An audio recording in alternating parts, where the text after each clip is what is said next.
Hi everyone, Angelo here, and it's Trinity Sunday. So in the last five verses of Matthew, a gospel where five is a significant number actually, and we have the disciples making their way up a mountain to go and meet Jesus.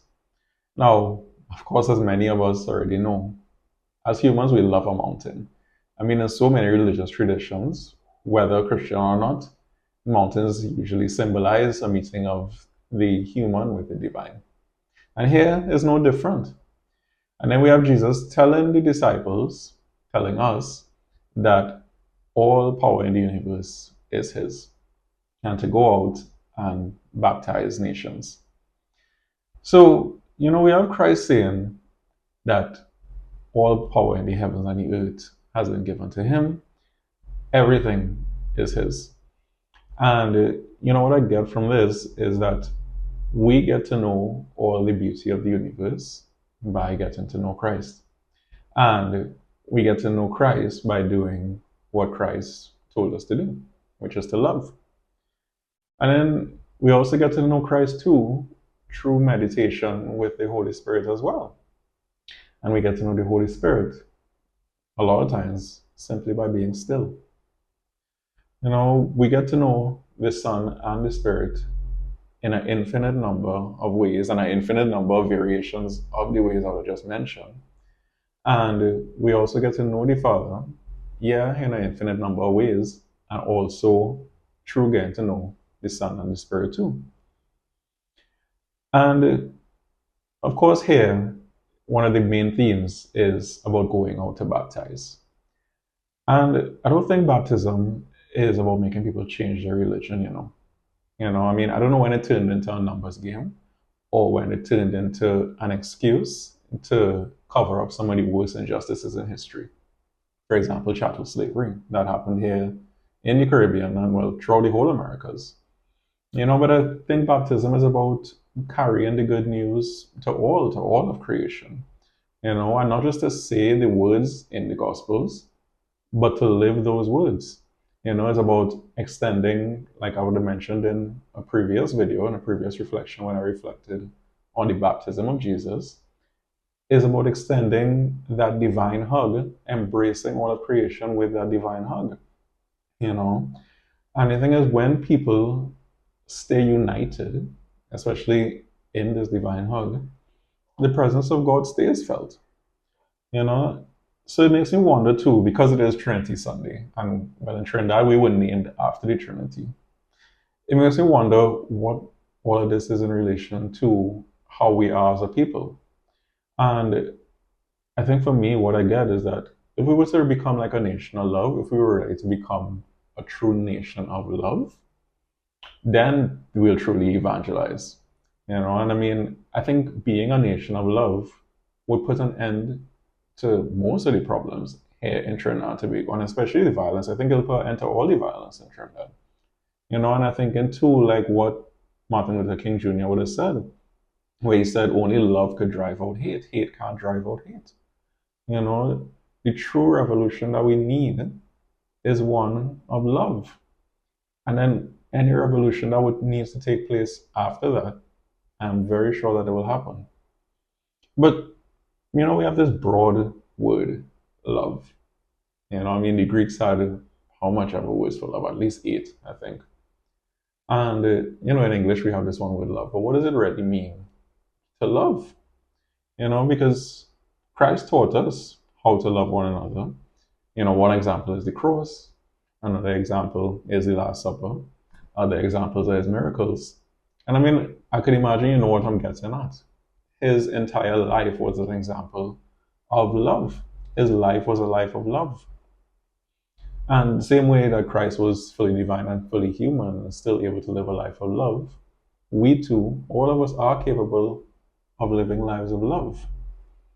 But what does it mean to live a life of love? Or, I mean, I might ask this too, what does it mean for us to love the other? And especially people that we dislike the most. Or another way that we might see it, because we might necessarily dislike the people themselves personally, but we might dislike what we see inside of them. And what we might see inside of them is our own shadow. And what our shadow is So like in Trinidad, we have an example where we say that you watch somebody and your spirit don't take them. And I mean, that's fair a lot of the times. I don't think that is never valid. At the same time, the shadow is those parts of ourselves or those qualities of ourselves that we repress or that we don't like. So a person might very much bother us, but not because that person's doing anything wrong, but rather the parts of ourselves that we don't like, we see it in them. So we automatically say that we don't like that person. When really and truly what it is we don't like in that person is our own shadow that is reflected in them.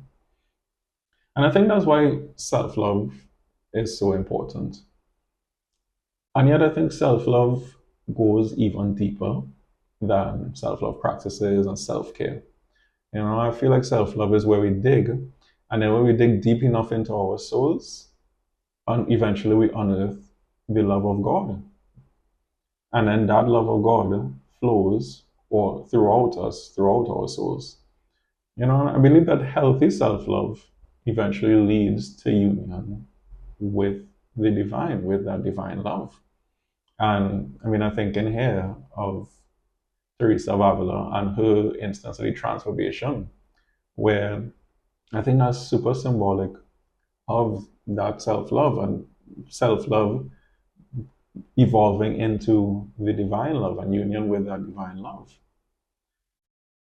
So, the way that we could go out and baptize, the way that we could go out and transmit or mediate God's grace, that transmit that divine love, is through being a lot like, well, allowing ourselves to be loved by the divine. And I think that takes massive vulnerability. And I mean, honestly, it's something I myself still struggle with a lot. And you could ask anybody who close to me, where they know I always playing it like cool and easy, like no matter what. And I mean, yeah, that is my nature. At the same time, I also know for my own self that I could also lean so much into it to the point where it might become a comfort zone. And I'm not sure that I've ever experienced any growth being in any comfort zone. But when we allow ourselves to be loved by the divine, is then that we could, like I was saying, mediate that grace to others to go out and baptize as Christ is saying here. And you think this is a lot easier to teach somebody something or to help someone experience something when we ourselves know it experientially versus just intellectually, just having that head knowledge alone. But when we know what it's like to experience that for our own selves, then we're able to carry it to others as well. And, our influence might be thousands of people. It might be 1 to 2 close friends, or it might even be our own selves. But regardless, we have nothing to lose and everything to gain by allowing that divine love into our lives. By allowing ourselves to experience that divine love, by loving ourselves and unearthing that divine love in us. Because ultimately, I think when we dig deep enough, we find the presence of God deep within us. And I think ministry is one of the realest places to encounter so many opportunities for that love, to make a loving difference in the world, to make a meaningful difference in a person's life, a difference that we may or may not ever get to hear the story about. But ministry is not only a place to give that love, but it's definitely a sure place to receive that love too.